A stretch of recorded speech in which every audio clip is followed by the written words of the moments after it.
ప్రస్తుతం మన స్టార్ హీరోలకు ప్రపంచవ్యాప్తంగా ఫ్యాన్స్ ఉన్నారు. ప్రభాస్, ఎన్టీఆర్, రామ్ చరణ్, అల్లు అర్జున్ లాంటి హీరోలు పాన్ ఇండియా లెవెల్లోనే కాదు, గ్లోబల్ రేంజ్లో మంచి పాపులారిటీ సొంతం చేసుకున్నారు. అయితే హీరోలే కాదు, హీరోయిన్లకు కూడా విదేశాల్లో మంచి క్రేజ్ ఉంది. పుష్ప సినిమాతో సెన్సేషన్ అయిన రష్మిక క్రేజ్ చూస్తే వావ్ అనాల్సిందే.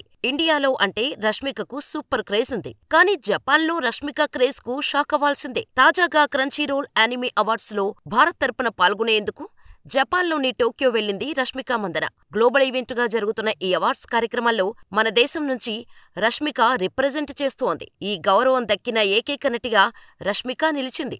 అయితే ఆసక్తికరమైన విషయమేంటంటే, టోక్యో ఎయిర్పోర్టులో రష్మికకు జపాన్ ఫ్యాన్స్ గ్రాండ్ వెల్కమ్ చెప్పారు. రష్మిక ఫొటోస్తో డిజైన్ చేసిన ప్లకార్డులు చూపిస్తూ ఆమెను ఆహ్వానించారు. దీంతో ఎయిర్పోర్టులో అభిమానులు ఇచ్చిన వెల్కంతో రష్మిక ఆశ్చర్యపోయింది. సర్ప్రైజ్ అవుతూ వారికి హాయ్ చెప్పింది. దీంతో నేషనల్ క్రష్గా గుర్తింపు తెచ్చుకున్న రష్మికకు జపాన్లోనూ ఫ్యాన్స్ ఉన్నారనే చెప్పాలి. వారు తనపై చూపిస్తున్న ప్రేమకు రష్మిక సంతోషాన్ని వ్యక్తం చేసింది. అయితే ఇప్పుడే ఇలా ఉంటే పుష్ప 2 రిలీజ్ అయిన తర్వాత అమ్మడి క్రేజ్ నెక్స్ట్ లెవెల్కి వెళ్లిపోవడం గ్యారంటీ. ఆగస్టు 15న పుష్ప 2 రిలీజ్ కానుంది. ఈ సినిమాతో బన్నీ, సుకుమార్ 1000 కోట్లు టార్గెట్ చేస్తున్నారు.